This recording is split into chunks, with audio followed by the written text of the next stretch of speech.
Hello. Welcome to Ultralight Startups. Oh, fantastic. Just in time. My name is Graham Lawler. I'm the founder of Ultralight Startups, and I'll be your host here today, one of your co-hosts, along with Aaron Price. So I'm the founder of Ultralight Startups, and I run this chapter in New York City. We're also in Boston and some other cities. Aaron is, you want to introduce yourself, Sure. Aaron? I'm an entrepreneur. I'm the founder of a startup called Craftermania. I run the New Jersey Tech Meetup, which is New Jersey's largest technology community. And I'm the EIR at venture capital firm DFJ Gotham Ventures here in New York. Awesome. Thank you so much, Aaron. So this is the Investor Feedback Forum and Pitch Showdown. And this is the format. So we're going to start with some introductions, which we're doing right now. We'll see 9 startups come up on stage and pitch their startup idea to this esteemed panel of investors and VCs. And during that time, you all will be voting for your favorite startups and for your favorite panelists over Twitter. And we'll tell you a bit about how that works and the prizes that they win. And then after the contest and the winners are announced, we're all going to go to Yotel, which is a hotel that's not too far away from here, for an after party, which I hope you can all join us for. So I'm going to introduce the panel here. So starting to my left, Somak, Chattopadhyay. Somak, tell me about your firm and the last investment that you made and why you're excited about it. Sure. Can you guys hear me? Yeah. I'm Somak Chattopadhyay. I'm a partner at Tribeca Venture Partners. We're an early stage venture fund focusing on digital technology companies. So for us, that's generally a company that has a software, mobile content company that basically is targeting or disrupting some of the major industries here in New York. So that includes for us digital media, advertising technology, financial technology, healthcare IT, and other areas like education. We're actively investing out of our newest fund, which we did our first close on in October. So we've just done 2 investments, about to announce our third. One of our most recent investments that I can talk about is a company called Shopkeep. And Shopkeep is a cloud-based POS system, which basically allows small mom-and-pop stores as well as multi-store retailers to be able to very efficiently process payments through mobile devices. But in addition to providing new forms of payment, it also allows the store owners to actually do inventory management. So if you're a coffee shop owner, you can basically track in real time on your iPhone or any other device what's going on when you need new ingredients, et cetera. So we're extremely excited. It's a huge space. There's a few other players playing in it, but it's a large multi-hundred-billion-dollar market, which we think the team and the product they're already well positioned to be very successful. Fantastic. So we just showed Shopkeep up on the big screen for everybody to see. Okay. Yeah, basically you can go to a lot of well-known coffee shops here, stores, Joe and the Art of Coffee, or if you live in Brooklyn, One Girl Cookies. But it's plug-and-play cloud POS system. Awesome. Thank you so much, Somak. So Weston Gaddy from Bain Capital Ventures. Weston, you want to talk about Bain and your recent investment? Sure. So, Bain is a name I may not need to introduce these days, considering that we have a political candidate running. But what most people don't know about Bain is that we actually started off making venture and growth equity investments. So despite being known now as a global buyout firm, we actually started with a $30 million fund based in Boston that made $5 to $10 million seed investments. And that's continued through our 30-year history. And in 2001, we actually started a dedicated venture fund, which is what I'm a part of. We're now in our 6th fund. We just closed that fund about 4 months ago. It's a $600 million fund. There's about 30 of us investing that fund out of Boston, Palo Alto, and we're very excited to announce that we actually just opened an office here in New York. There will be 3 of us here full-time, focusing on the industries, again, that are here in New York, digital media, publishing, e-commerce, and fintech. So that's a little bit about our fund. One investment here that we're particularly excited about is a company called HookLogic. And the idea behind HookLogic is 97% of traffic to e-commerce sites is essentially not monetized because there's only a 3% conversion to purchase. So if you think about that analog in the offline world, the way that retailers make a lot of their money is by having these end caps that are essentially in-store advertising from the companies that are selling through that retailer. So HookLogic builds kind of digital end caps that allow the companies that are selling on their sites to advertise certain products and create a new ad unit. So this is a massive market, a lot of exciting things happening in the space, and a lot of great traction in this company over the last 12 to 18 months since we invested. Awesome. Thank you so much, Weston. So there's HookLogic for those of you. And Marc Michel, who's been here at Ultralight before with Metamorphic Ventures. You want to tell us about Metamorphic and your most recent investment? Sure. So I'm Marc Michel, one of the founding partners of Metamorphic. We are a New York City-based seed stage fund that invests in transactional media companies, which is really the convergence of digital media, payments, and e-commerce all coming together. We have recently invested in a couple of companies that I'm excited about. One is Indiegogo, which is a leading crowdfunding platform that is global in nature. Any project, all comers welcome. That's growing very rapidly. And then the most recent one is a company called Stamped, which is a group of Google engineers that recently left and are building what I would call Yelp meets Twitter. Allowing you to recommend to your friends restaurants, places, events that you like, and so you create a following on that rather than as opposed to Yelp, which is sort of a random group of people whose recommendations you are reading. So we're very excited about that. Awesome. Thank you so much, Marc.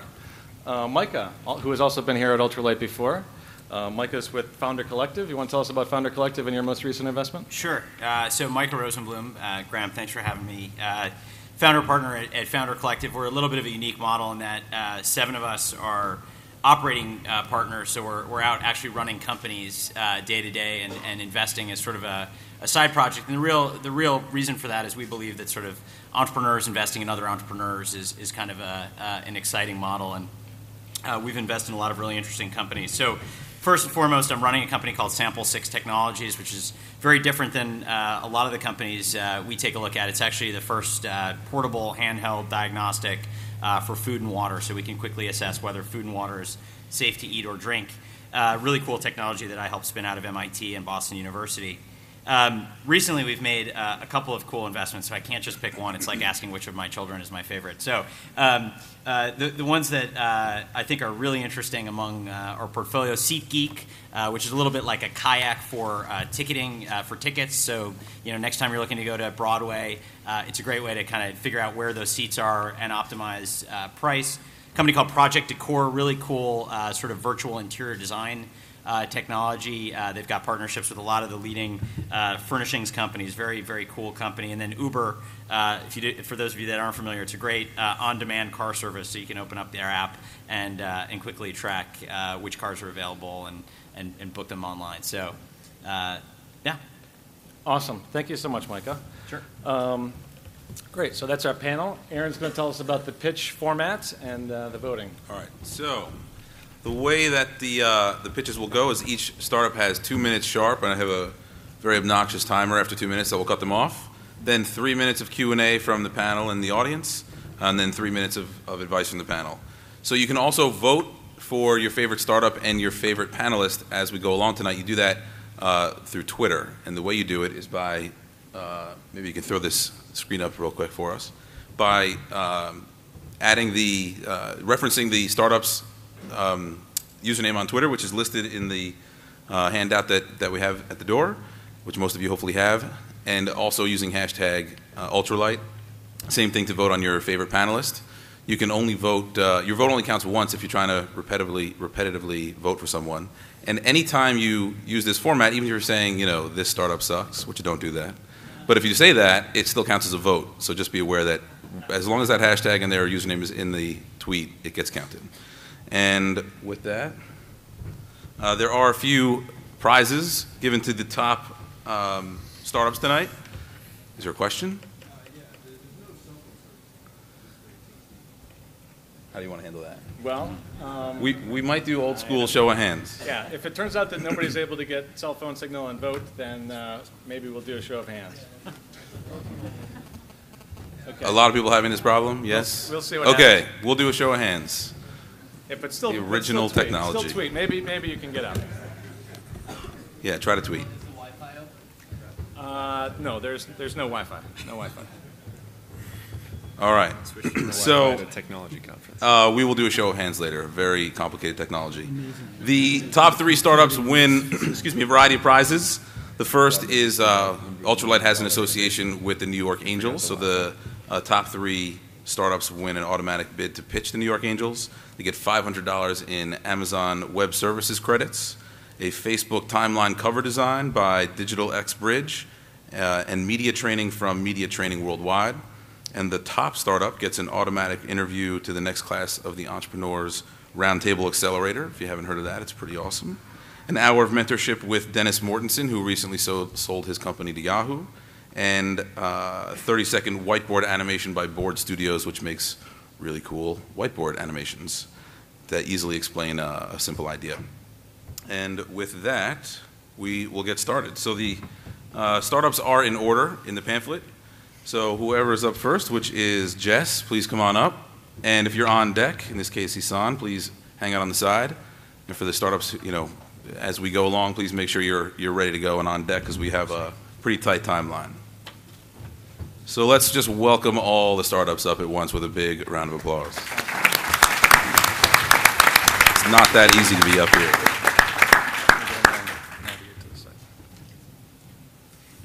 Are we ready to go? Ready to go whenever you're ready, Jess. Okay, great. So hi, my name is Jess Brondo, and I'm the founder and CEO of The Edge in College Prep, which is the Kaplan of the 21st century. We specialize in test prep and admissions counseling software for students applying to U.S. universities. I started the company in 2005 in New York, just a year after graduating from Princeton, where I taught SAT prep classes and scored a 1600 on the SAT. For the past 6 years, we've been operating in-person programs in 7 international cities, but pivoted in 2011 to shift the focus towards educational software and e-learning. We just launched our first online SAT prep and ACT prep course in January of this year, and it's completely revolutionary. The course starts out with an algorithm that collects nearly 50 data points and customizes a study plan for each student. The course itself has 3 levels of materials that students can use at their own pace. The company is currently seeking $1 million in funding to scale this course. We currently sell the course as a subscription-based program to students, schools, and also tutors and tutoring companies. The test prep industry itself is a $4 billion a year industry, and 2 million students each year take the SAT and ACT, and it's rapidly growing each year. The 2 giants, Princeton Review and Kaplan, their market shares are currently dwindling, making it the perfect time for The Edge to capture the market share. And our diverse management team, all of whom have startup experience, is the ideal team to do this. Thank you, and if you have questions, I'd be happy to take them now. Awesome. Thanks, Jess. Questions from the panel? So I didn't quite understand the pedagogical model. Is it courses that are pre-built? Is it live tutoring? So the online courses, they're all pre-built, and it's a subscription-based platform. So students can access the course platform 24/7, and it includes basic video and text lessons, and then each one of those lessons has its own drill, homework, and review quiz. And each one of the questions in all of those things has its own video explanation. And so the algorithm basically says, you know, when is your test date, and how many points do you want to increase, and then customizes a weekly study plan for the student, and make sure that they're on target.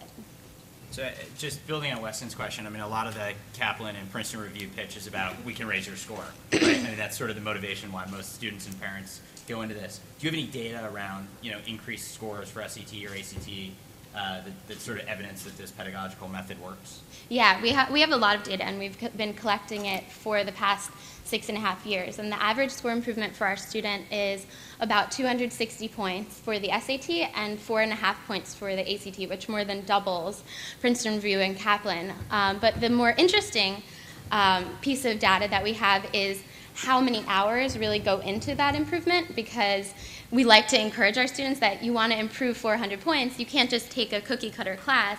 That's going to take you about 40 hours of prep. So on average, our students improve about 100 points for every 10 hours that they're working. So I had a two-part question. I mean, initially, I wanted to get a little bit more understanding of the unit economics of your revenue model, right? So you said there's a subscription. So what's freemium versus subscription, and what are your costs? And just, another basic question is that you mentioned that Princeton Review and Kaplan are dwindling, but when you look at the rise of things like Khan Academy or online, of course, we're just doing the test assess. And I'm a little biased here. My roommate was Sal Khan, and so I see what a lot of things that are going on in that space. But that is eating, I would think, into that in terms of test assessment, customized learning, video learning.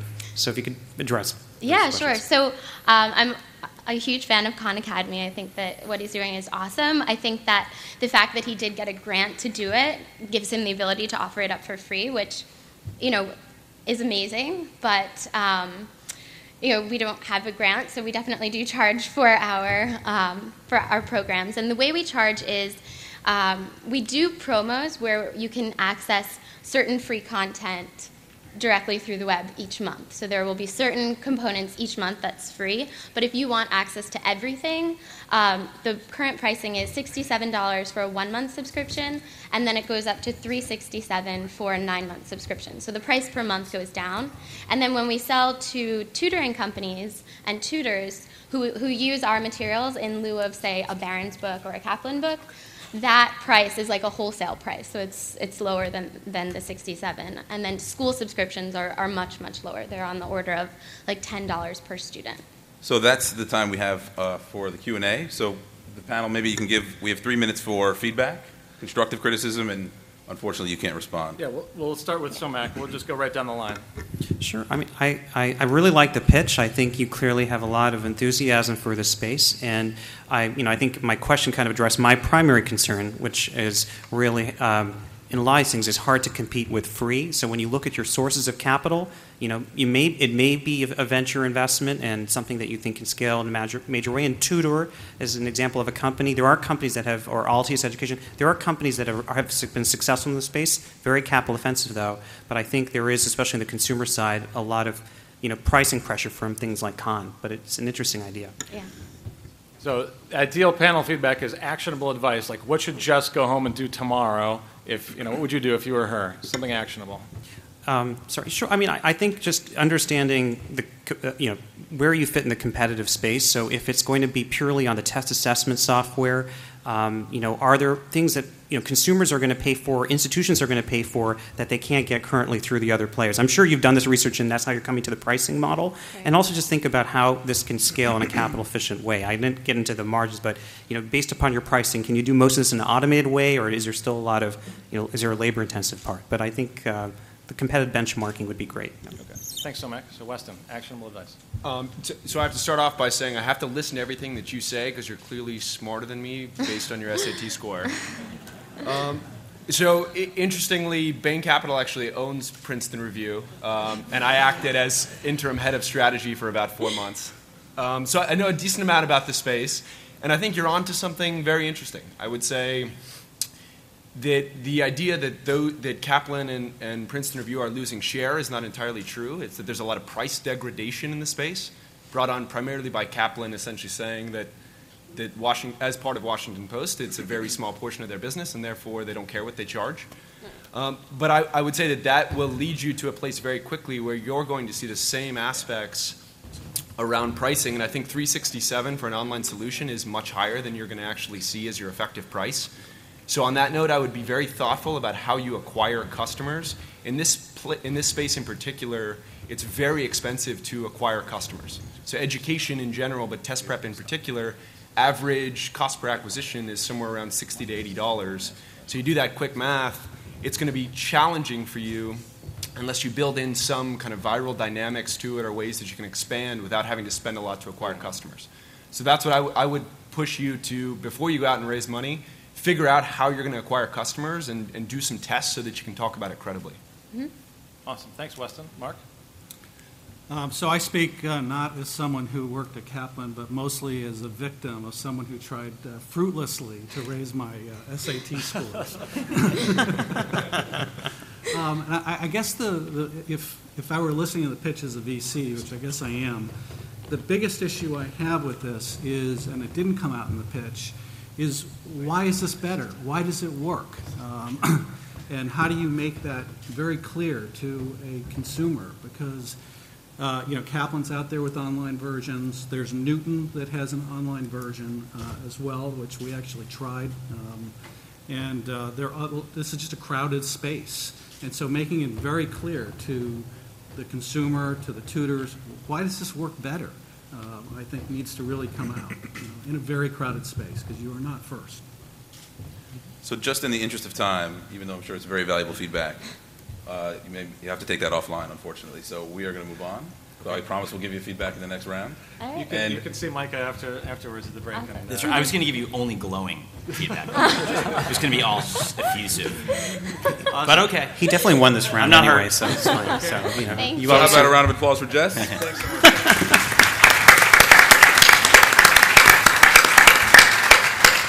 So on the off chance that you happen to have Signal here or a way to get out to Twitter, then you should vote. And if you're interested in voting for Jess, then you should send a tweet with #ultralight and @EdgeCollegePrep.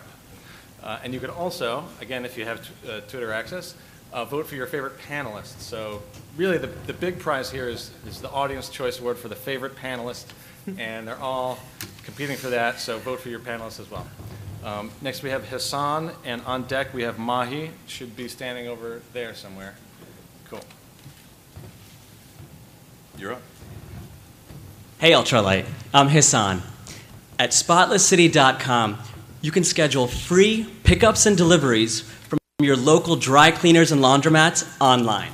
Think Seamless Web or Grubhub for dry cleaning and laundry. So as a customer, you can't schedule with your local cleaner online. You can't compare prices or meaningful reviews. As a dry cleaner, you're a small business, limited resources. You want to, but you can't connect with your customers online. We eliminate all of those pain points. When we started researching this opportunity, we found that this is $1 billion market in New York City alone. But there was nothing else like this. Our biggest competition was really good doormen. So we officially launched on stage at TechCrunch Disrupt as a finalist in the startup battlefield last month. We now have 25 partner cleaners live and more approaching us. We're getting thousands of unique visitors, we're doing a few $1,000s in sales, but we're most excited about the fact that we have a 65% customer retention rate. So our customers are very sticky. Our business model is two-pronged. We take a percentage from the orders that we bring in, and for cleaners that approach us outside of New York, we're using a franchise fee model. We're currently raising $750K to hit our next milestone, taking New York. That means coverage in 20 neighborhoods, 8 to 10 cleaners each. Specifically, the money's going to be for additional development work, commission-based sales, and marketing for customer acquisition. Our CTO is from MySpace. Our developers actually built the initial back end for Seamless Web, and I'm a corporate lawyer who just got really tired of lugging my laundry around town. Really tired. Thank you. All right. Perfect timing. 2 minutes right on the dot. Nice, nice. I So, nailed it down. questions for Hissan. Micah, if you want to start, or anybody else. Sure. I guess my question is, how you focused a lot on scheduling the pickup. And speak into the microphone. Sorry, you focused a lot on scheduling of the pickup and drop off, but unlike dinner, which you want at a very specified hour, or groceries or something else, your hair done, a very specific, dry cleaning is the kind of thing can sit in your lobby or an area for a long time. So talk to me about the other value besides just scheduling, because I see that as maybe a part, but not enormously value in and of itself. Sure. Yeah. for me personally, is a big problem. That's why we started doing it, the scheduling, and finding that it is a big problem for a lot of people. But sure, I think there's a lot to be said for, right now you'll go to the cleaner that's around the corner, or maybe perhaps 2 blocks away, or whatever. Connecting the right customer to the right cleaner, there's a lot of value in that space. What a college kid needs is different from what an iBanker needs or what someone who wears couture needs. And we think there's space in there to educate customers, to put you in touch with whether it's a high-quality, expensive cleaner or the guy you want to send your wash and fold to. Getting right reviews and meaningful metrics, not just rants and raves off of Yelp. And of course, eventually adding in natural verticals like household cleaning or things like that. I wasn't quite clear what the business model is. Is the dry cleaner paying for this? Is the consumer paying for this? It's free to consumers. Like a lot of the food ordering sites, customers are now conditioned to really expect this online ordering free. So when we take a percentage from the orders from the dry cleaner side. So if it's a $100 order, we'll keep a cut from that. There's separately, like I mentioned, kind of a licensing fee, franchising fee with other cleaners that are outside of New York right now. What's the process of bringing one of the dry cleaners onto the system, and what's their interaction with, I assume it's a web portal, but what is their interaction with it daily, weekly?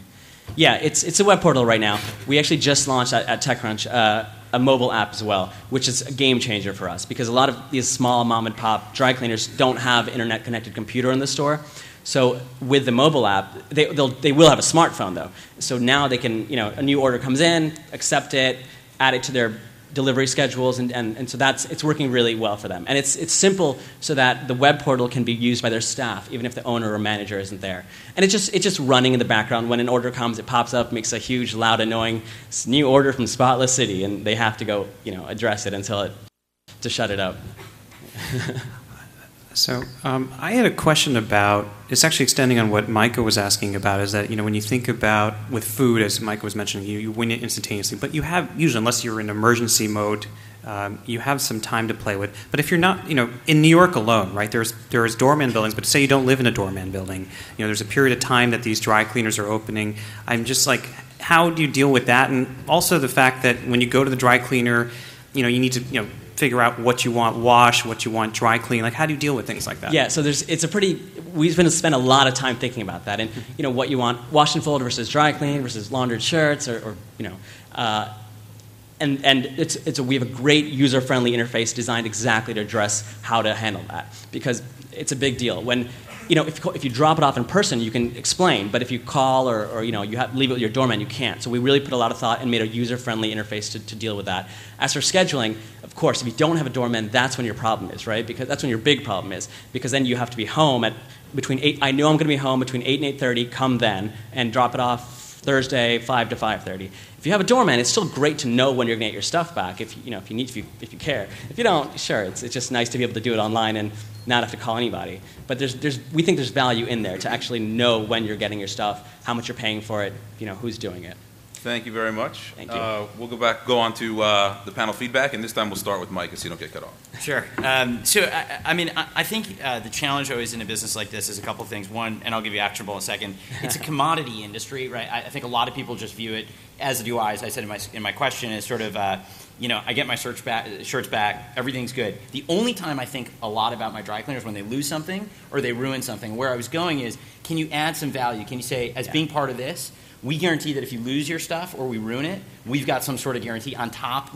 We'll pay for everything, right? Like, or is there some layer that now creates an incentive for me as a consumer that's beyond me just going to my local cleaner? That's one thing.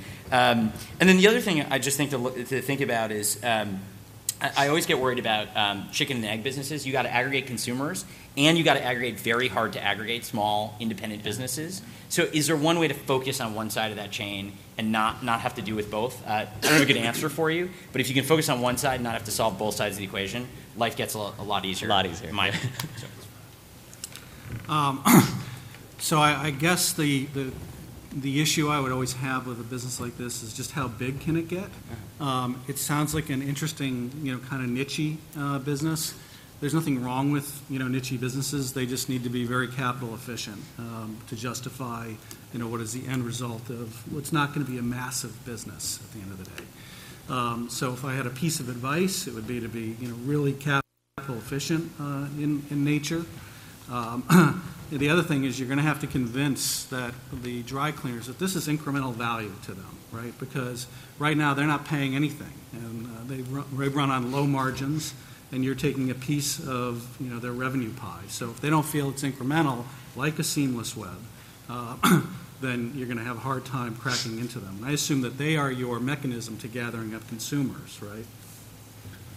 Yeah. So to piggyback on what Marc just said, I feel like, which also gets back to Micah's point a little bit about chicken and egg, to me it feels like I'm going to be very actionable, the right way to go about this is focus on the consumer first, aggregate a bunch of information, whether that's from Yelp or from CitySearch or a bunch of others, give consumers all of the listings that they need in order to find a dry cleaner, and then you can aggregate that interest, and then you can go to a dry cleaner and say, here, we have 20 potential leads for you, people who searched that you missed out on. And next time when they search for you, we're going to just send you the order directly. Feels like that's the right area to focus on first. My big concern is living in New York, I think we tend to focus on New York problems. To me, this is very much a New York problem. I don't know how big of an issue this is for people in other cities, especially where they drive. So I would think about, if it is just a New York problem, focus just on New York, but again, be very capital efficient and realize that it may not be the right model for taking a bunch of venture money, just manage it for cash flow. So this time, I'm sorry, but we'll start with you and bounce around a little bit. But we got a lot to get through, and we really are on the time constraint. But thank you very much. Sure. Round of applause. Thanks. So next up is May. May of iMomentous, and then Amy is on deck. Hi, good afternoon. I'm Mahe Bayireddi, CEO and co-founder of iMomentous. We deliver mobile talent solutions. Today, if you see a sales force, what it is doing is it's engaging the salespeople and sales managers. We do exactly the same for mobile HR space. In mobile HR space, we took both the talent acquisition and talent retention and basically gave a wonderful mobile HR experience for both a company and the HR manager so they can really deliver to their job seekers and the employees. We have $610K in revenue in 2011, and we are on target to make $1.6 million in revenue in 2012. We have over 120 clients, 30% were Fortune 1000.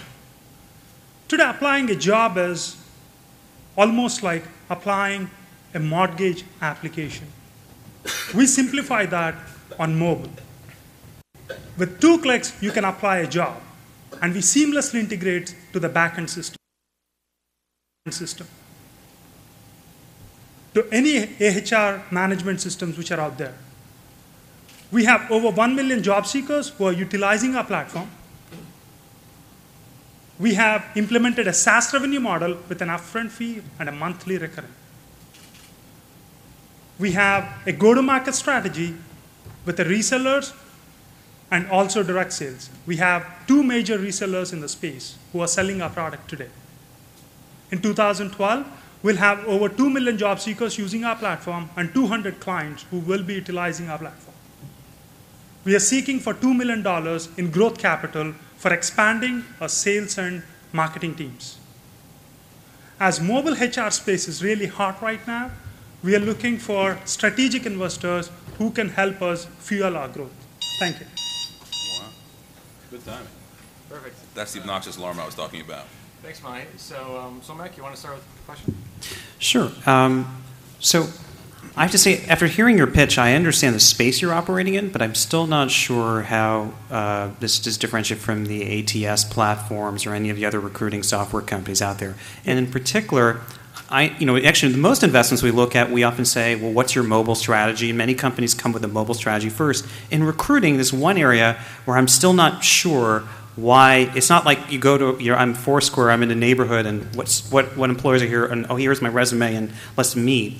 I'm just trying to figure out, it's not, people are always looking for jobs, but I'm not sure that I understand what the mobile component, why this is needed compared to what's out there that's not mobile. Got it. I'll give an example. Like, look at a truck driver looking for a job, a sales guy looking for a job, or for that matter, a nurse looking for a job.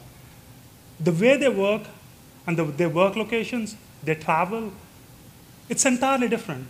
But right now, most of the HR systems, like ATS systems, are focused on 8.4% of unemployed workforce. There are 94.6% employed workforce, which were the passive candidates. They're never getting engaged. We deliver an experience which can really integrate these people into the HR space. That is where the struggling point is. And we give both the talent acquisition, we do 4 things. Talent acquisition by targeting where the job seeker is, we give the best experience, we integrate with the backend systems so your business process never changes. And the third thing is we basically give the analytics where is the next job seeker you're looking for is existing.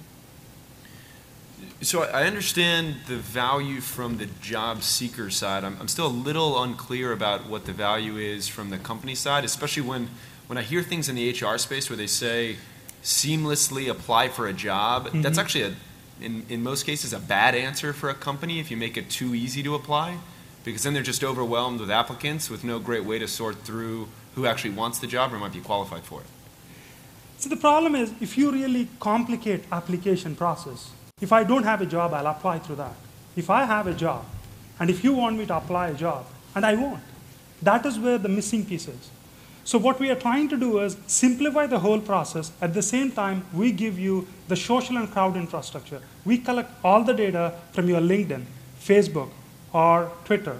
We also collect your data from the cloud, like Evernote, Dropbox, and Google Drive, and pull all the data and basically connect back to the HR manager. If you see to their ATS systems, we have all the data what they're looking for, but it's all happened in a very simple way. So let's move on. Let's go to actionable constructive criticism. And if you guys are short, we can get you all 4 in, which would be awesome. But like, reduce your feedback by like 30%, and then we'll be able to get everybody in. So I think this is an interesting idea of finding a way to get a recruitment tool that gets the people who aren't usually drawn into the ATS system. I guess in your pitch, and if you're looking for investment, I still would try to get more clarity about who that is. I don't see that being salespeople, but if they're babysitters, if it's cleaning staff, or certain types of other professionals where maybe if you're pre-vetted, you can still be dropped in on demand, like the way Micah talks about Uber for taxi drivers. If you could have that for other types of professions where you don't need that type of vetting and other things that are required in other types of higher skill recruiting, I think there might be something there, but right now it still feels a little fuzzy. Yeah, so very simply, my feedback would be focus. I think everything you said in your presentation and in your responses is motherhood and apple pie. It's all great. These are all great things to have, but if you're not focused on what real problem you're solving, it's hard to build a company around that and to build a product around kind of an unclear value proposition. Yeah, so the good news is that you've got a great product, it's up and running, it's working, you've got real customers and real revenues. I think the struggle that we're all having here as investors is what is the clear value proposition? And I think just articulating that more clearly as to why mobile, how do you get to these passive non-job seekers, didn't come out, and it just needs to come out. Okay. Yeah, I think too heavy emphasis on mobile. Remember, mobile's just a distribution mechanism. It's not the business unto itself, and it felt like you were doing that. Having said that, I think I'd focus more on things like alerts. Hey, there's a job in your, that really lend themselves to that approach, as opposed to we're just going to migrate a Monster or an application process to mobile. I think I would just wonder why Monster or all these guys can't go in that direction. So kind of zero the functionality down to something that lends itself really well to the mobile experience. Okay. All right. Thank you very much. Awesome. Come on. Let them hear it. How about Amy's up? So again, if you happen to have internet access right now, you should be voting for your favorite startups and your favorite panelists. In Mahe's case, it is #ultralight and @iMomentous, which you can find the spelling of in your handout. And next we have Amy, and on deck we have Charlie Rubin. Is that right? Yeah. Okay, go ahead, Amy. Hi, my name is Amy Schrier. I'm founder and CEO of Mission.tv. Interest in making a positive difference in the world is at an all-time high. A 2010 study of millennials showed 93% donated to a cause and 79% volunteered their time. Yet, the marketplace for social action information is highly fragmented between many individual nonprofit sites and major mainstream news media, none of which make it easy for an individual to take action. Enter Mission.tv, a digital platform for making a difference in the world. We create and curate social action and travel content and connect audiences with opportunities for philanthropy and activism. Our site, just launched last month, will give you an example of some things we cover. Videos including how to build a school within 3 hours through social media, surfers helping rebuild post-earthquake Japan, and amazing experiences coming from volunteering in Kenya. The future of Mission envisions a social network based on causes you care about and places you want to visit, a crowdfunding platform to raise money for social action projects, and a database uniting volunteers with opportunities worldwide. Our market is Millennials Plus, college-age millennials and young Gen X, ages 18 to 34. There are 1.7 billion worldwide and 79 million in the US. Our market size would include the 100+ million views of the Kony 2012 video, for example. Our revenue strategy includes 3 sources: advertising and sponsorship, travel transaction fees, and crowdfunding commissions. Thanks. We're raising $500,000 to grow our business. Awesome. Thanks, Amy. Questions for Amy and Mission TV? So I have a question. Do you view yourself as a media company, as a nonprofit, as like how would you characterize Well, what you're trying to do? we're absolutely a for-profit company. Okay. We would be a digital media company. Okay. Second question: how do you? There's zillions of problems in the world, right? There's so many things. How do you curate that down to something that the millennials or your target demographic really can connect with? Well, I think, that's just the art of content creation, right? I mean, fashion magazines have millions of fashion topics. Technology has millions of technology topics. You pick and mix a mix of like the international and the local personalities. That's just the art of content creation, I think. So are you curating, or is this similar to Indiegogo, all comers, all causes? We are curating, yes. Would love to hear a little bit about the team and, Okay, yeah, I didn't get to that. Okay, my background is I spent 7 years as founder CEO of a successful content brand called Blue, which emerged right at the beginning of the explosion of interest in adventure travel. And the team includes, we have a top-notch team of about 10 people involved. Highlights would be Michael Cervieri. His background is 16 years building websites and web apps, as well as teaching at Columbia on digital media. Rebecca Paoletti, industry-leading expert in digital monetization, formerly head of video at Yahoo. So can you talk a bit about how you see yourself in among the other competitors in crowdfunding or in advocacy platforms? So if you think of Kiva, or you think of, we talked about Indiegogo, Kickstarter, but also Change.org and other groups that are helping you promote a cause and find people to support it. Where do you fit in that landscape? Well, we are driven as a content brand. So the closest company I would consider us with would be Good. I'm not sure if you're familiar with Good. Mm-hmm. So we see ourselves as more mainstream than Good. Good being sort of going to the highest echelons, many of their audiences, graduate education level. We would be intelligent but accessible to reach a broader market. In terms of crowdfunding, no one is actually doing social action crowdfunding. The area of crowdfunding that we would be presenting, someone's saying like, hey, I have a social action project, I want to help the homeless with this running program in my neighborhood, or I want to do a volunteer project in Uganda with some water scarcity issues, or I want to just go on a volunteer trip and use my network of family and friends to go take this trip during my college year abroad, and I need a fundraising platform to raise money for that.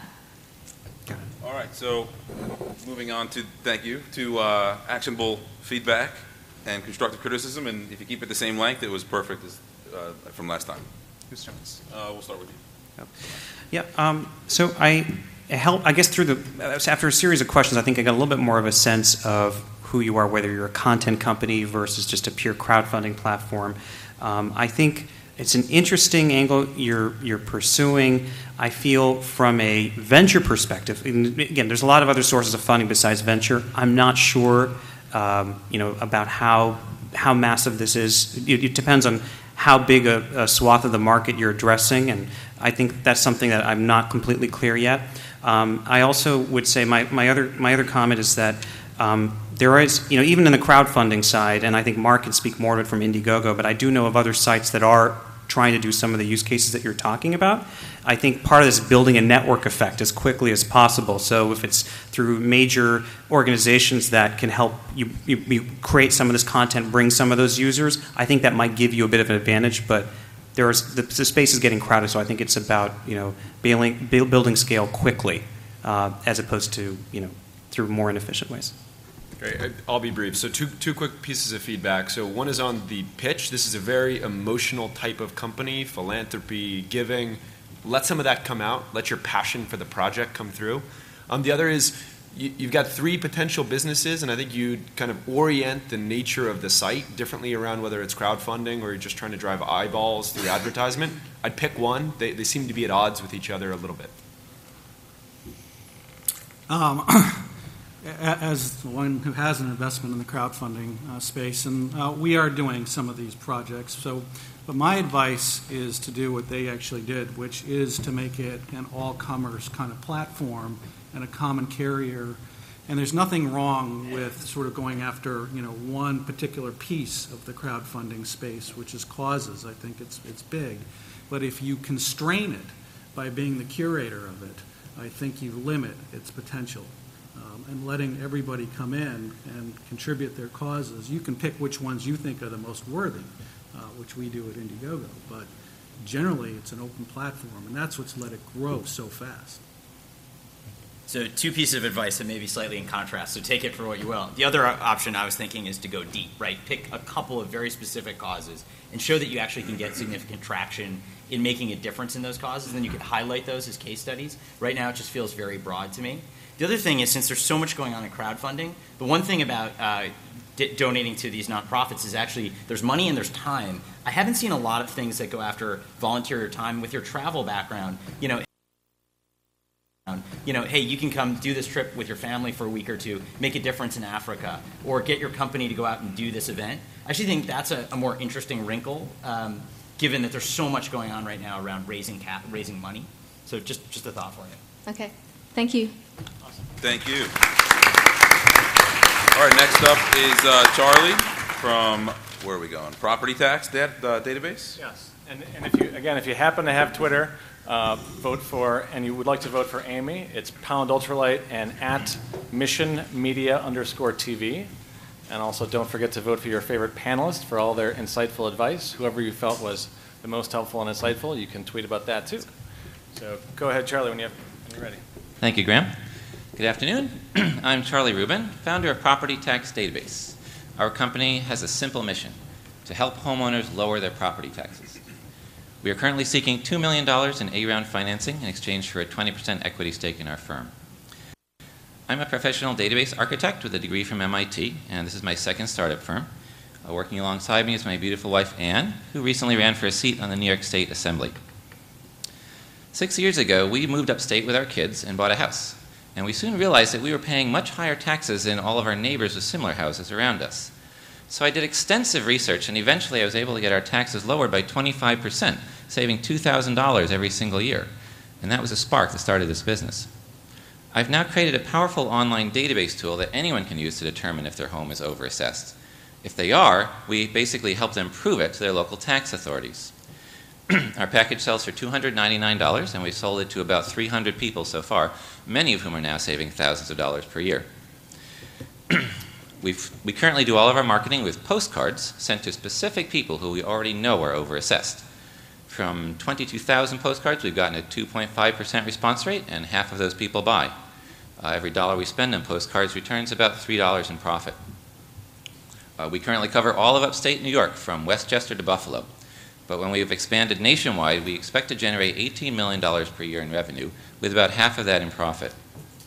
We will market to 5 million homeowners and make 60,000 sales each year. This is a new business model, and there really is no direct competitor in this market. However, there is a startup firm on the West Coast doing something reasonably similar, and they have already obtained $3 million in venture capital funding. I believe we're addressing a huge untapped market, and an investment in our firm would yield outstanding results. Moreover, return on investment could come from dividends with no need to wait for an exit event. Thank you for listening. Nice job, right on time. All right, questions? A question on pricing. Can you do this as a risk-free thing where it's only based on the fact whether or not you can actually get a lower tax bill? So if your service works, you pay us, and if not, it's free.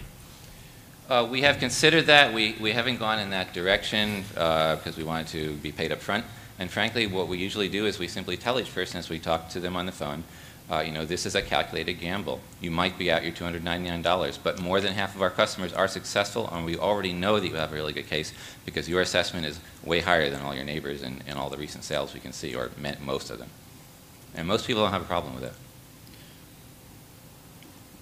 And what actually goes into the process of helping them to reduce the bill? Because I would think just alerting them to that inefficiency is, probably gets them 90% of the way there, unless there's some real complexity to actually reducing the assessment. Oh, no. Most people really don't have a clue of the process they have to go through to get their assessment reduced, which is what your taxes are based on.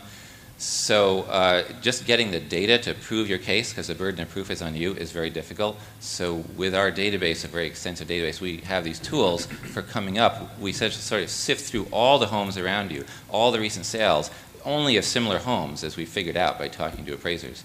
And we come up with a sort of the ideal list of homes to prove your point. And then we put the whole thing into a package where we guide people through the process. And there's a lot of customer service involved, or as much as is needed. So, I think, paying taxes for any of us is always something we'd prefer not to have to do or not pay as much. But I guess I'm still not comfortable. I didn't get an understanding of how you ultimately mediate. If you basically see a discrepancy and you've identified that you're being overcharged by 30-40%. Right.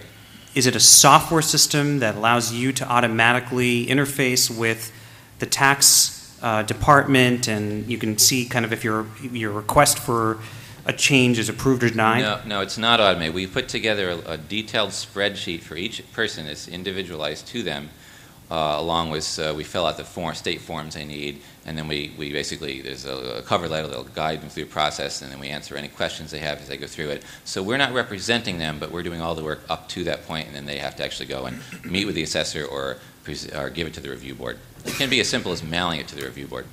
Got it. One more? And so there may not be a web-based solution. What's the alternative here? Is it a tax lawyer? Is it a real estate? Yes. The alternative might be to go to your local realtor who doesn't really know how to do this that much and has a limited amount of data. You might go, there are some companies that do this on a percentage basis, but they usually only cover a small area because they go in person and represent you.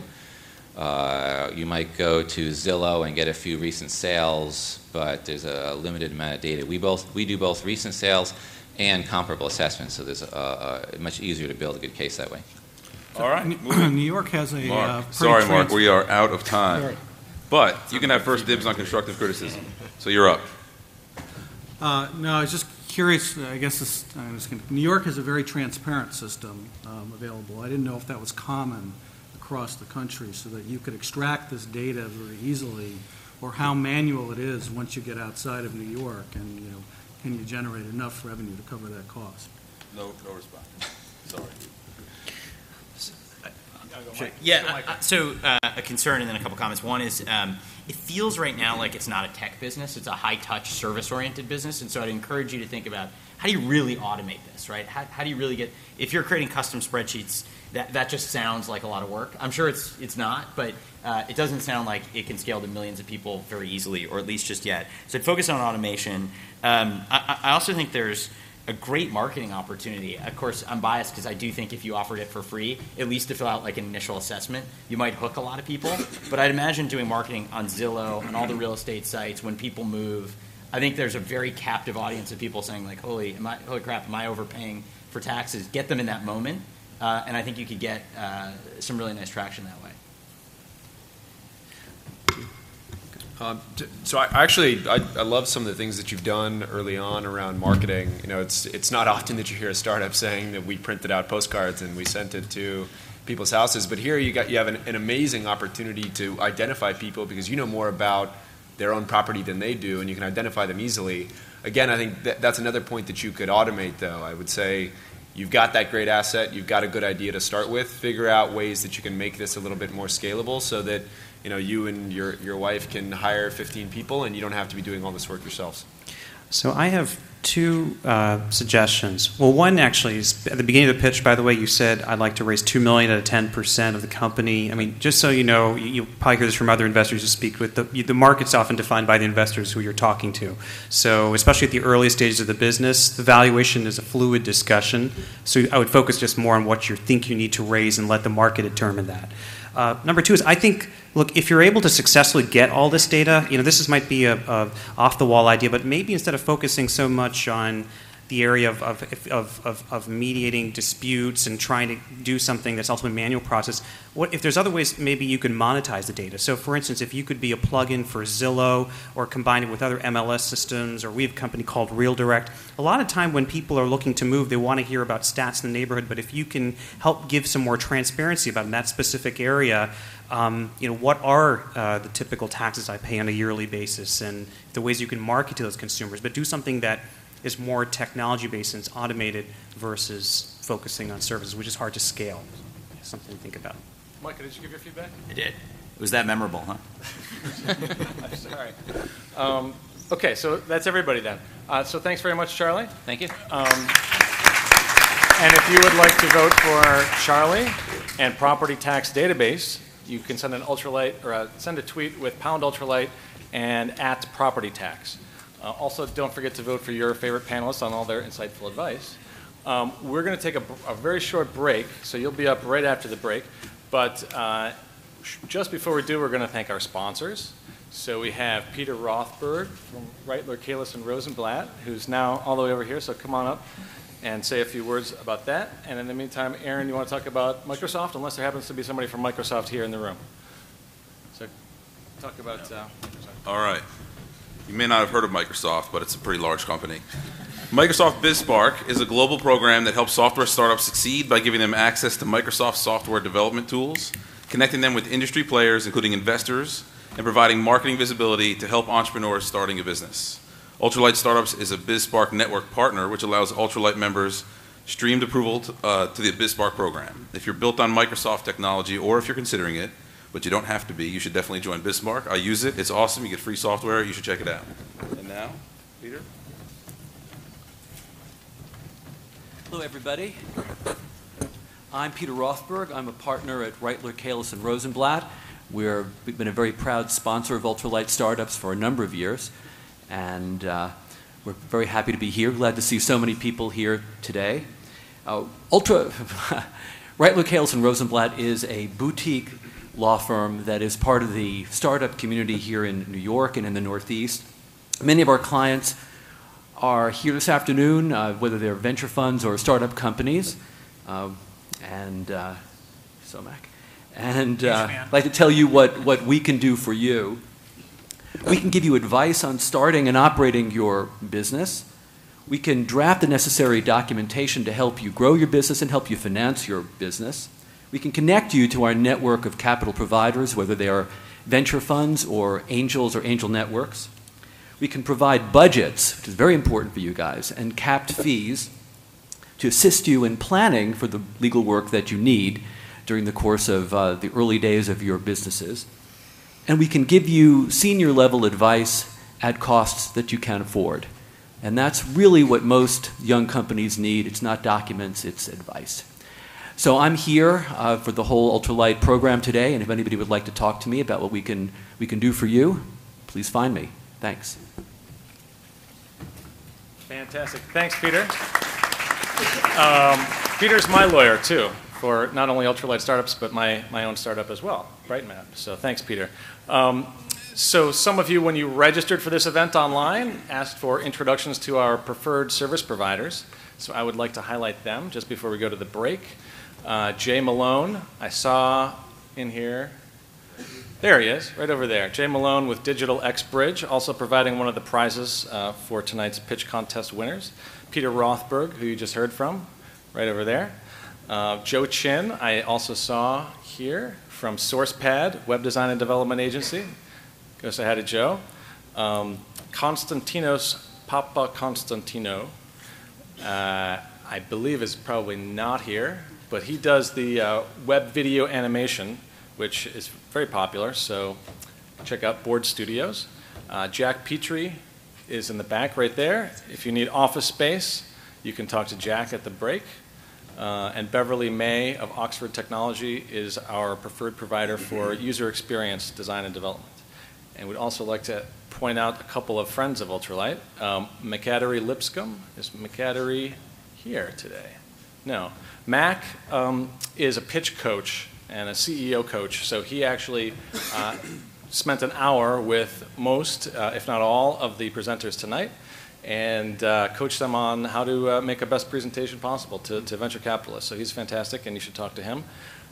Seamless is formerly Seamless Web. They provide pizza normally, although we don't have pizza today. So in lieu of that, we have Info360, who is our partner here at Javits Center. So I'd like to thank all the Info360 people that are hosting us here today. And that's it. So we have 5 minutes. I would say don't go. Oh, Aaron wants to say something. Don't go too far. We'll be right back to hear 4 more pitches and all the prizes announced. So we're going to import something from the New Jersey Tech Meetup since we're so close to the river. One of the things that is the most valuable information you can get out of this kind of an event is networking. And my hunch is many of you are still sitting next to people you came with or by yourself.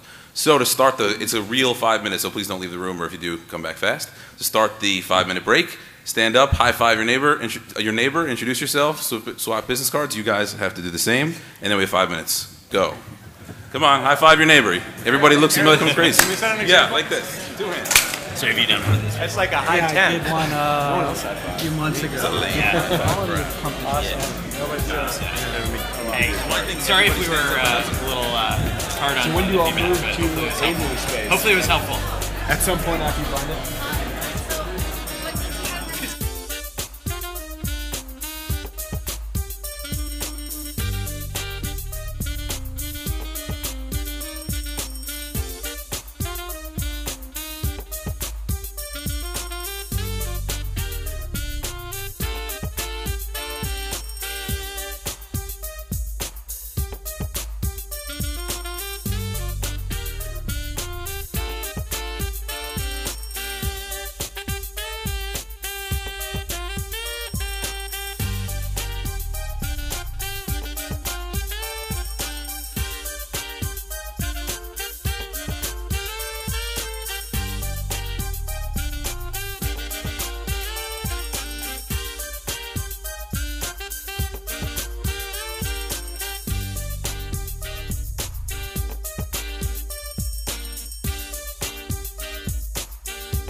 All right.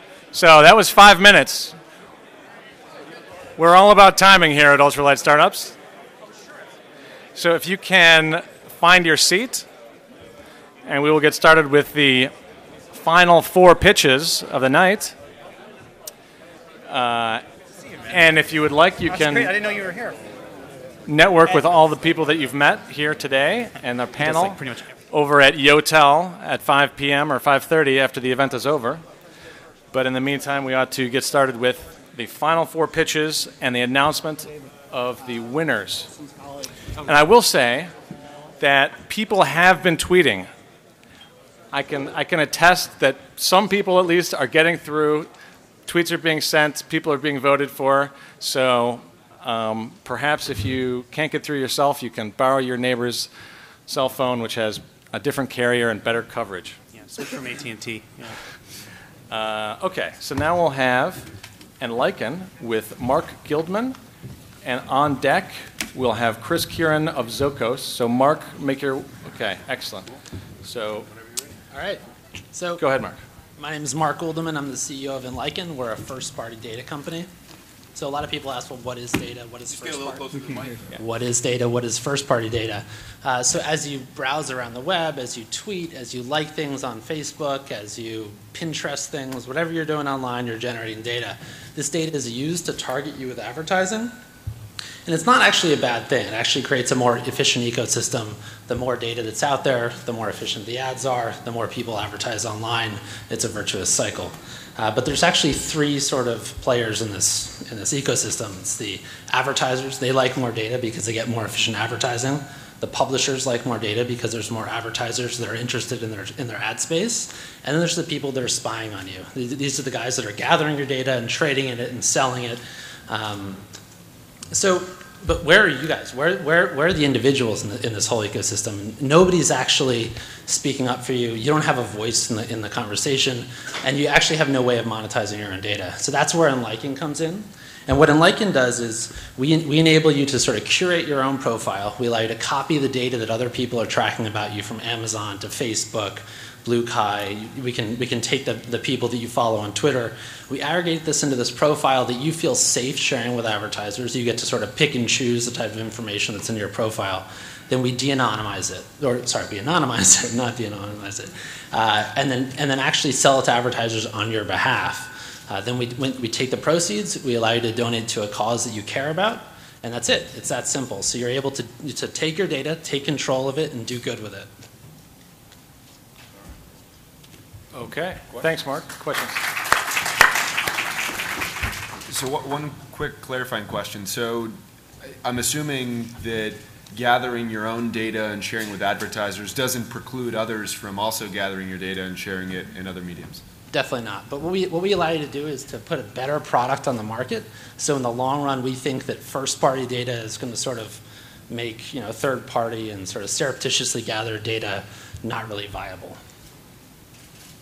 So can you give us more data on what kind of data people are providing? Sure. I mean, the most valuable data is what you're shopping for. It's your in-market data or your intent data. So it's what are you searching for on Amazon? What are you buying on Amazon? What are you liking on Facebook? Who do you follow on Twitter? What are you searching for on Google? This data is used to target you with ads inside those sort of siloed medias. And we allow you to sort of take it, aggregate it, remove the data that you don't feel comfortable sharing with advertisers, and then sell the rest to them. How do you determine how much you give or how much I get, in essence, from sharing my data? Is it based on the more I share, the more I get? Is there some simple formula, or do I have to wait to see how much you can monetize it before I understand how much I was able to give as part of this? It's a rev share. It's a rev share? Yeah. Okay, so I find that months later, days later?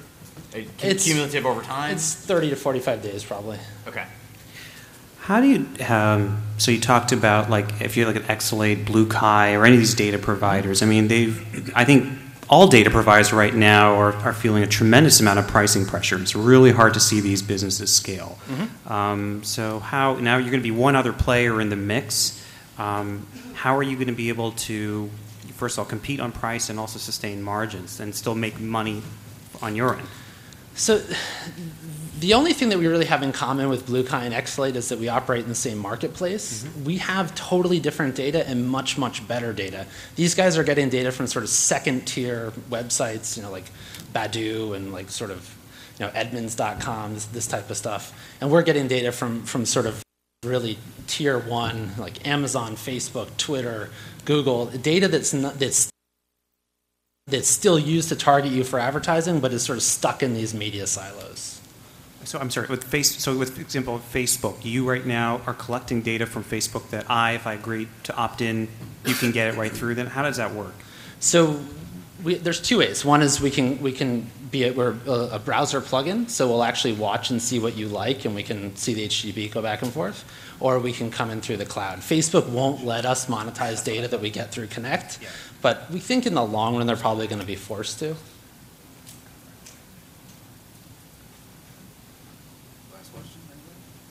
Micah or Marc?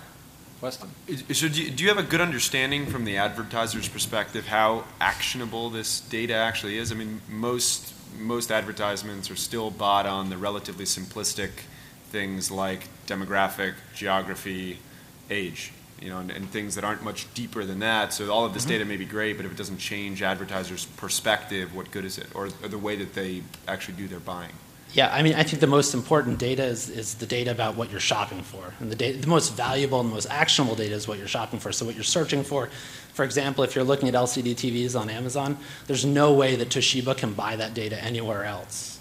Amazon's not going to sell them that data. That's their golden egg, right? So the in-market data is extremely, extremely actionable. So moving on to constructive criticism, we can just go down the line starting here. I mean, I already captured a little bit of my, what I think about the business in my question. I mean, I think this is an interesting idea. There's other companies out there that give you an opportunity to contribute to charities, not for data, but for other types of purposes. So I think it's an interesting idea. But I think the pricing pressure, the amount, I do think you're right that some of these data providers have limited types of data to bring, but there's a lot of rich data set that a lot of people, not just the data Xlates have, but also the Axioms of the world. There's a lot of rich data floating around in this universe, not to mention what Google itself is collecting. So I think it's a noble idea, but there's a lot of competition and pricing pressure, and just something I would look further into. And the Facebook even idea, as I said, it's an interesting idea, but I don't see Facebook opening up. I get a little concerned about businesses that the only real value proposition from a customer's perspective is people are going to be able to target things better at you. So I like that you all actually have a monetary component from the customer's perspective to what you're doing.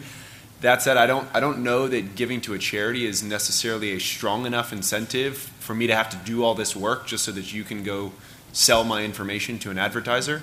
I think if you could prove that out in a small scale, then bringing that back to investors would give us a little more comfort that consumers actually are willing to go through the pain of having to do this just for the ability to donate a little bit of money to charity. I'm not able to answer, right? Right. Okay. Marc? We have.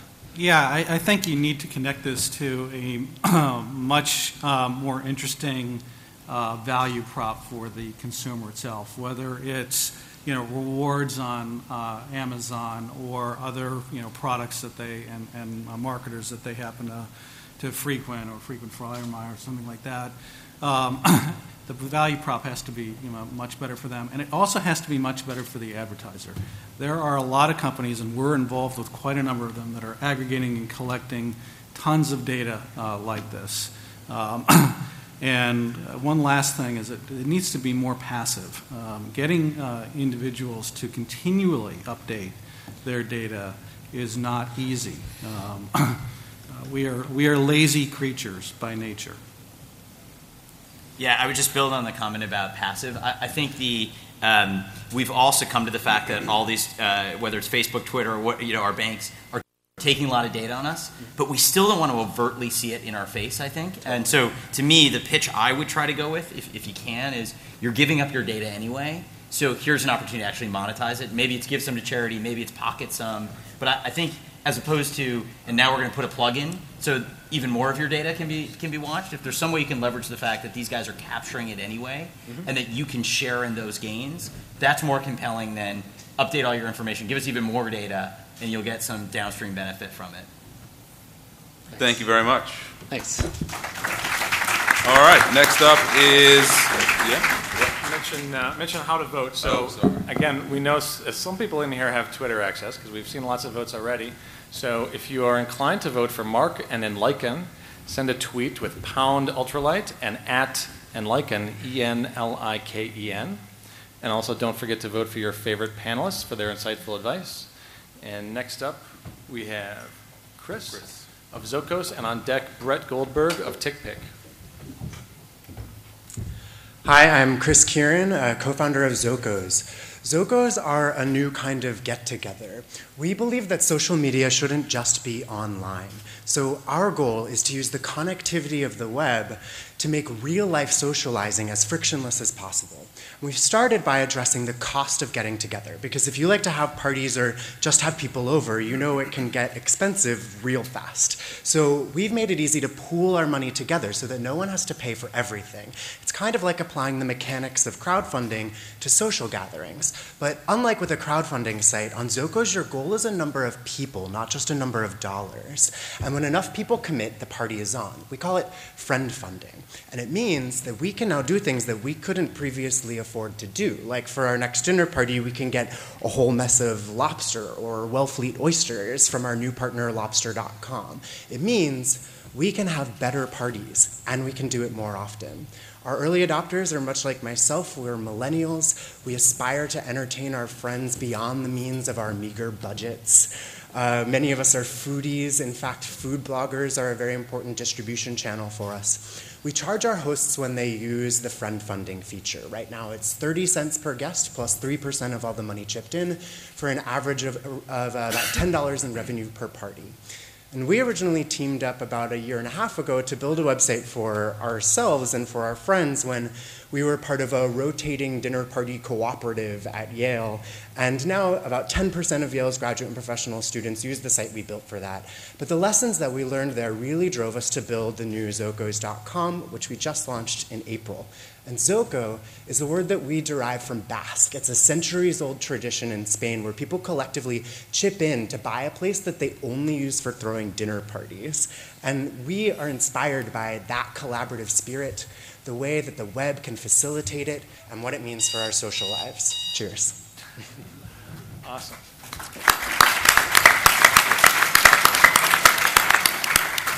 So questions? Can you walk us through quickly what an example of this would be? So you're throwing a lobster bash. How exactly does it work? How do people find you? How do you find a venue? Mm-hmm. How do you break up who's paying for what? Who's getting what? Mm-hmm. Most of the parties that are run through our site are at home. We see our market as at-home social occasions, which Americans spend $33 billion on at-home social occasions every year. Mintel just released a report on, their first ever report on planned at-home events, and we see from that millennials are the most active at-home event planners. About 31.5 million of them host dinner parties. We also have a list of the most popular other sorts of events. When you come to our site, you basically post all the details about your party, and then you say how much you want each guest to chip in, and then you invite your friends. And when people RSVP, they can then invite people as well. So it's a fantastic way to meet new people through our existing networks rather than just meeting total strangers. What's your consumer aggregation or distribution strategy? Are you looking at sort of partnering with Eventbrite and those types of things? Build this on Facebook? How do you get awareness? So we've had a number, since launch in April, we've had a number of big press events. We were in New York Times and the Washington Post and Forbes, and we were also in all of the startup media and a bunch of foodie media. And what we learned from those press events was that actually the smallest press, or the press with the smallest readership, got us the most traffic, and that was the foodie press. Partly because when I'm reading the New York Times business section, I'm not really thinking about my next dinner party. But we're in the process of figuring out how do we get to people in their moment of need when they're thinking about planning their next dinner party. So that's why I said that food bloggers are a very important distribution channel for us. We are thought leaders in the food world. My background is in environmental management data analysis for agricultural supply chains, and I've worked for an urban agriculture company in San Francisco.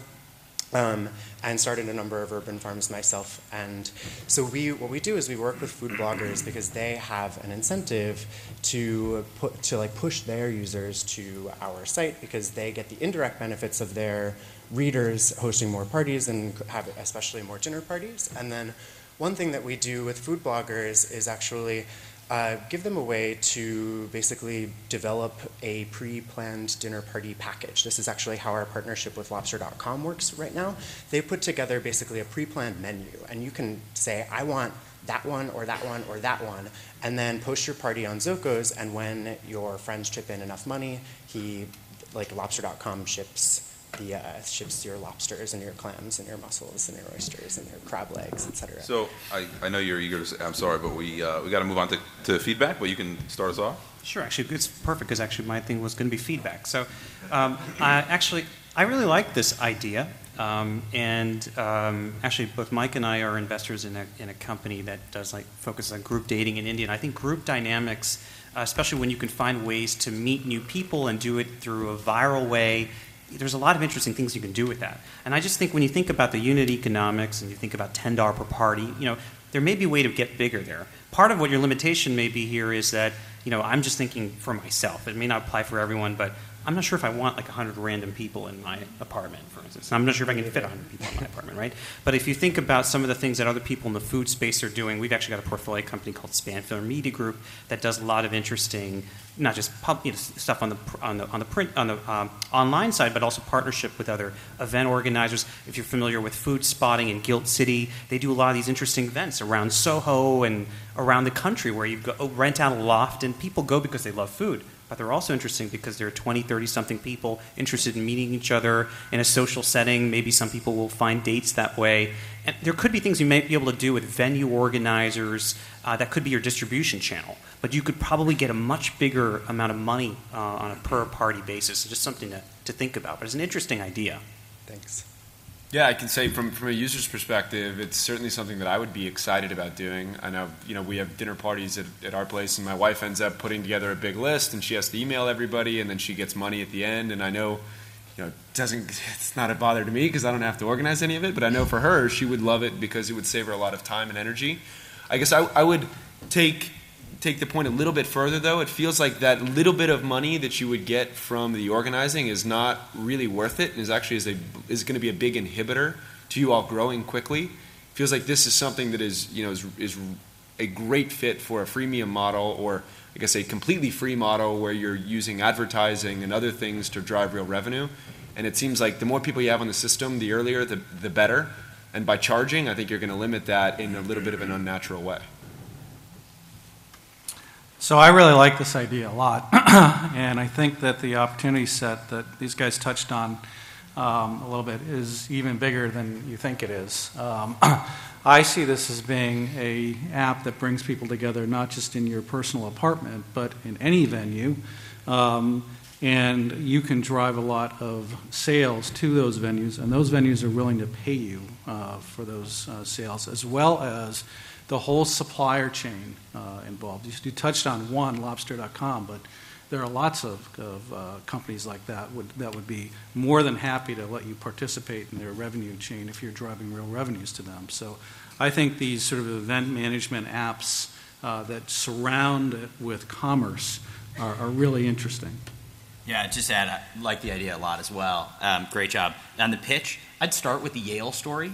I think that helped really crystallize for me that I didn't get the full thing, but you started something similar, and 10% of the that's really cool, and that's why you're passionate about this, and that it just sets such a great tone for what you're going to talk about. And then the other nuance to the pitch I'd talk about is I think it's not just aggregating more people, it's making more interesting events, right? There's always that dinner party where it's the same old thing. Oh, they always make that salmon, right? And then there's a dinner this heirloom tomato they got from the community garden, which I think is part of the voice you're trying to, I think, espouse. I think if you can say we're not only about getting more randoms to your party, we're about making more interesting dinner parties, particularly with your foodie kind of background. I think that's a very cool and clever pitch. Nice job. Cheers. Thanks a lot. Good job. So vote. Send a tweet to pound ultralight startups, right? Ultralight. Ultralight, sorry. And at your YOUR Zoko, Z-O-K-O. Next up is Brett from TickPick. You ready to go? Yep. All right, you're up. Oh. Bjorn on deck. And Bjorn on deck. Hello, everyone. My name is Brett Goldberg, one of the founders of TickPick. TickPick is a secondary ticket marketplace similar to the likes of StubHub and some other startups such as SeatGeek and ScoreBig. I'm here to talk about... Speak right into the microphone. Yeah, I'm here to talk about our capital raise plans of raising $1 million for the expansion of our e-commerce business, which launched at the start of 2012. And to date, we've transacted over $200,000 in sales, grossing us profit of $20,000. And for the year 2012, we expect to transact over $1 million, grossing us $100,000 in sales. So as I said, our competitors are the likes of StubHub, SeatGeek, ScoreBig, but where we're different is we incorporate technology similar to Priceline, eBay, and really NASDAQ, and we're the first ticket marketplace that is a bid-ask or a two-sided ticket marketplace. So our core differentiators are twofold. If you're looking to buy tickets, we look through all of the available tickets from over 1,000 different ticket providers that provide us their inventory. We look at all those ticket listings. We look at the price, the seat quality, and make a recommendation on what's the best deal to you. Then if you're one of the 90% of people that do not then transact, we then direct you to go to our bidding platform, which would allow you then to negotiate or make offers to those ticket listers. At that point, you then can place a bid on our unique bidding platform, which negotiates with numerous amounts of sellers. And we filed a patent for that in March 2011, although that's probably not enough, but we recognize that we are a lean startup and we're more nimble and learn quicker than our competitors do. The management team is myself and Chris O'Brien, who's the CTO, and he's a computer scientist. We went to Lehigh University, graduated in 2007, which is when I started buying and selling tickets, and we started talking about taking down StubHub in their own game. And we're now doing that through technology, efficiency, and transparency. Just a question on the back end of the process. How do you get ticket owners or ticket supplier? How do you get supply?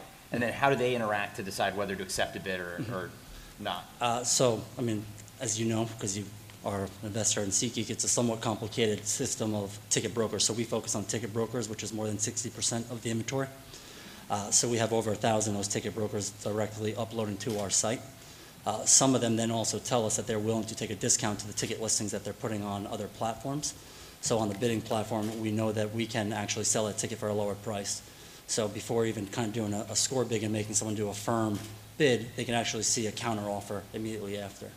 And then also, if it's within the 20% range, give or take, a seller would get a notification that there's a person placing a bid. What's your customer acquisition strategy? And, you know, we've got ScoreBig and SeatGeek represented here, so we know that the CPM, or sorry, the acquisition costs in the space are relatively high. To date, we've been focusing on social media, and I take a little play from Airbnb and focusing on Craigslist, which has been extremely efficient and effective for us. So right now the technology, is it up and running? Or yeah, we've been live for 6 months. 6 months, you said. So do you have any data right now on how your prices, compare, against some of these other players that don't have right now reverse auction? Well, so our fee structure already is all StubHub. It's somewhat complicated, but it's 15% to sellers, 10% to buyers. Right now, we only do 10% to sellers. So on average, our tickets are, give or take, 10% below. It's somewhat complicated because of the broker, but it's 10% below on average our ticket prices from our competitors. And can consumers participate in the supply end of this, or it's strictly from brokers? Yes, and one of the pieces to me that made me think about this was how often I got stuck with tickets. I wanted to go to Dave Matthews yesterday. I had tickets to the event, couldn't get rid of them. I run a ticket business, and I could not get rid of my tickets. So every day this type of thing happens to me, I say, I just wish someone placed a bid out there. I don't care if it's $1, then I could sell my tickets. So that was one of the driving forces on ways of thinking about how is this valuable to both sides. One more question? I mean, you didn't touch on, are you all raising money, and how much, and what are you using it for? Yeah, so we raised about $250,000 earlier this year, but we're looking to raise $1 million for the expansion of the business across the nation. So we plan on expanding. Right now we're just focused on the tri-state area, and we're looking to expand for the NFL across the nation. And depending on how that goes, we will see if we're going to expand to other sports across the nation. And how's your inventory right now of what you offer through the brokers compare right now in terms of number of events? And compared to some of these other players? It's pretty specific based on the event. So if you look at a Yankees event where there's a lot of season ticket holders, StubHub may have 5,000 tickets. We may only have 2,000. If you look at some sort of concerts like Barbra Streisand or Bruce Springsteen, which is typically broker-owned, it's close to 1-to-1. All right, so moving on to constructive feedback, maybe starting with Micah. Yeah, this falls. So we've actually had two companies in the ticketing space. One exited to Ticketmaster. So I actually like the ticketing space as it relates to the web. I think it's been a successful category in general. It seems to me that the bidding process could be particularly useful as it gets closer to the date, like that. And you probably know much better than I, but like if these brokers are sitting on tickets or individuals are. Could you zero in the focus around like that? I don't want to go to TKTS and wait in line in Times Square, but if I can go online and at the last minute score, that Dave Matthews ticket at 50% of face, I might just go, right? And so I might focus in on that type of application because that really lends itself potentially to the bidding model. Marc? I'm probably the least qualified of all the guys up here to give you any advice, so I'm really going to pass on this one. The ticket industry obviously has its own idiosyncrasies that I'm really not schooled enough to give you advice on. Well, now I'm going to say something really exciting after that. Be profound. I would say, because there have been some successful exits in the space, there's been a decent amount of venture dollars that have come into it. There's been a lot of companies funded.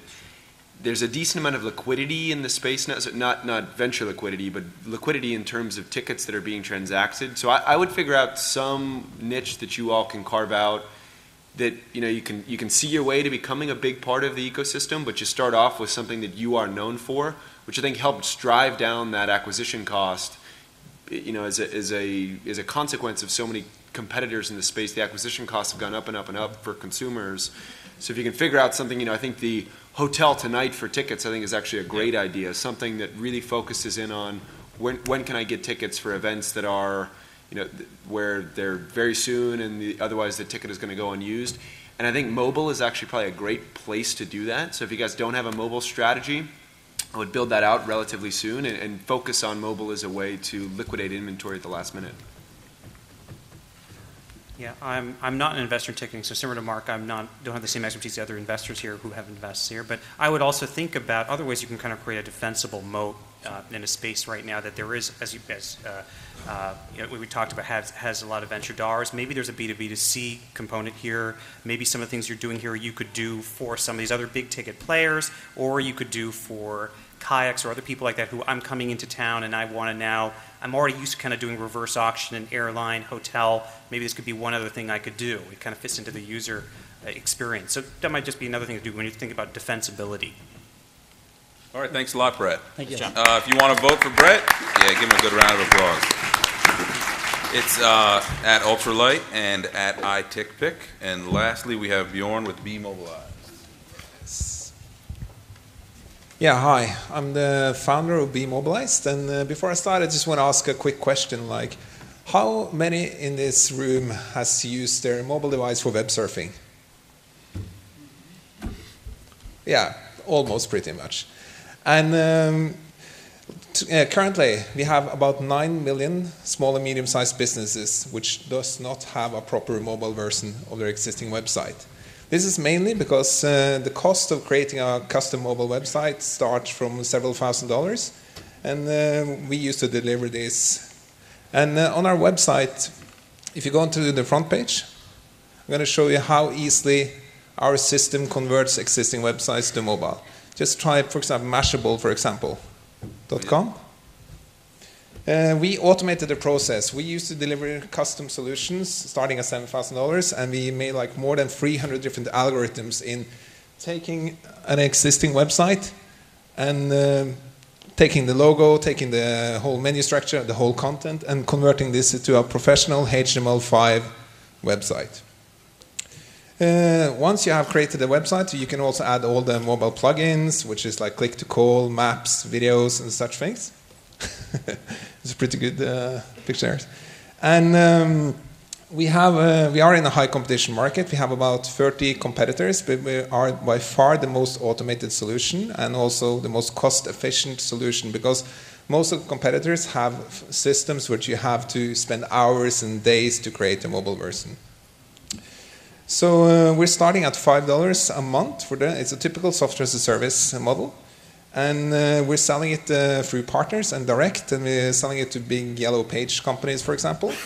And to summarize the business model, it's like we have a quite astonishing product, and we have a huge market opportunity. Just in the US, it's 9 million customers.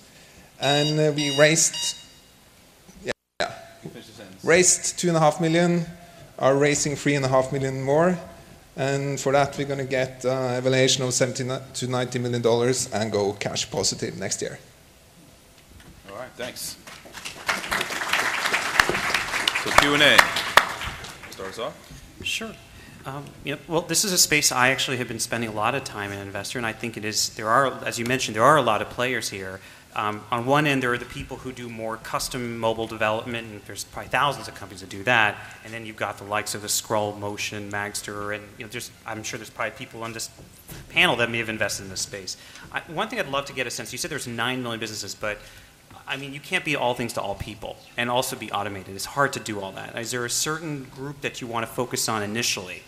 Can you talk about then among the competitors who would be most similar to you there? Yeah, in that space, of course, it's the small, medium-sized businesses which does not have a designer, not a consultancy, typical run by a few people. They have some tech guy doing the work for them, and then the other part is the partners, like all the web design firms, all the huge every company which has like a huge customer base, which they can resell or upsell their existing clients to this product. Competitor-wise, we have about 12 patents in this space. We've been working for 3 years just developing the technology. We also have done a very thorough analysis of all like the competition. And basically, what we need, what we think is the most important element, is to be as automatic and professional, a professional output as possible, and work on that part, so we can go to the partners and they don't have, because most of the solutions out there, you have to spend so much time. If you want to have a reseller, like Yellow Pages doing it, for example, they want to have as automated solutions as possible. So that's how we differentiate ourselves. And we are adding a couple of features which none of our competitors have as well. So. And where are you all today? So you've been going for 3 years. How many customers do you have? Presumably you've driven some revenue from it. Originally we are a Norwegian company. We moved over to US for 2 years ago. We launched the new version for end of April this year. And we have currently 1,500 clients on that solution. We are ramping up marketing heavily next couple of weeks. We only done some PR to get those customers and Google advertising. We have 15 people here in the US. We have a few people in Norway, a few people in Germany, and like full-time people. One more? Go ahead, Marc. What were you thinking? I'm just curious about the pricing model and how one sort of builds a big business at $5 a month. Am I missing something there? Yeah, we are having a so-called insignificant price point on the first tier, and then we're moving up to, we have like $9 with support. We have a startup fee of $200 for those who do not want to have any involvement with the site at all. And we do also have some custom solutions which start about $500 a month as well. But we're mainly focusing on automation and upselling other products like marketing tools for mobile. And it's very similar to like Intuit, for example, how they do their strategy, and other software as a service companies. But the starting point has to be as low as possible to reach a huge audience. So, constructive criticism? Sure. I'll try and weave my question in, but not as a question. I I've worked with, my first business actually sold through the Yellow Page sales force of a major company, and it was a disaster. So Yellow Page salespeople historically are just very bad at new technology sales. To be very careful about that as a channel, or very deliberate about where you know, are these digital-oriented folks, or are they really just selling quarter-page ads in the traditional book, because they're not going to get you the distribution you want. So that's my first comment. Second comment is just, I'd like to better understand, this is sort of my question, but to better understand the value proposition. If you're a small restaurant and you know you can't, I can go to that website in the browser on the phone to figure out how late they're open, what their phone number is, where they're located. Better articulation of why they need a mobile site, a more enhanced mobile site, I think would help me, because I still struggle with the average small business, whether they need a mobile enabled site as opposed to if they have already a traditional website. Yeah, you can just. I don't think you're allowed to respond. You can respond. Okay. I'm not the rule maker. Okay. Talk to your office. Talk to the authorities. But you are the enforcer. I am the enforcer.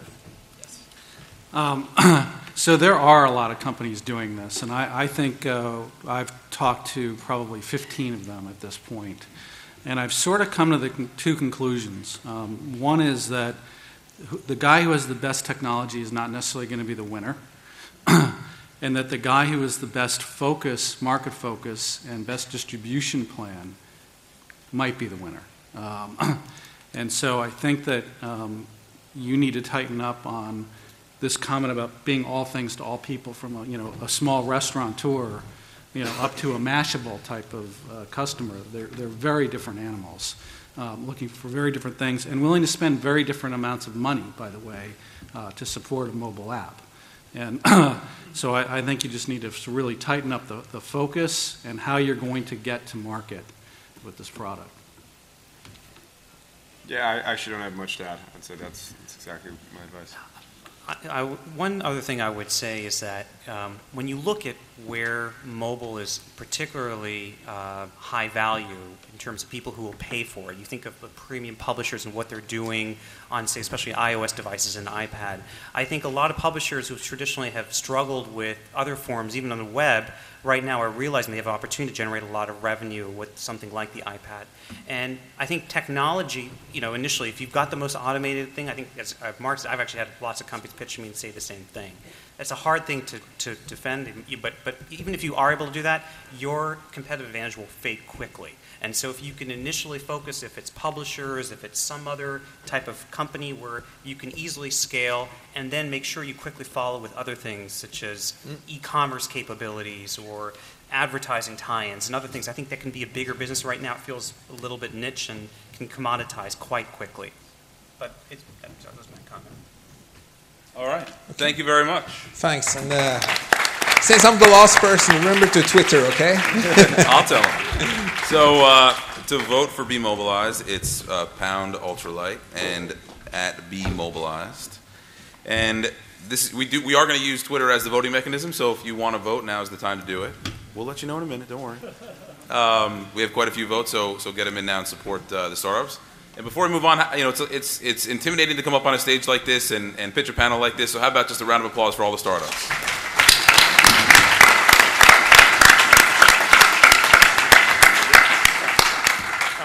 Okay, so we have a couple of announcements. We're just going to show, if we can, 2 slides, and then I'll tell you when to take this off. So, okay, Ultralight Boston. For all those of you who are either from Boston, know entrepreneurs up there, or people in the startup community, go check out Ultralight Boston, just like this, except it's up there. Thursday, June 28th.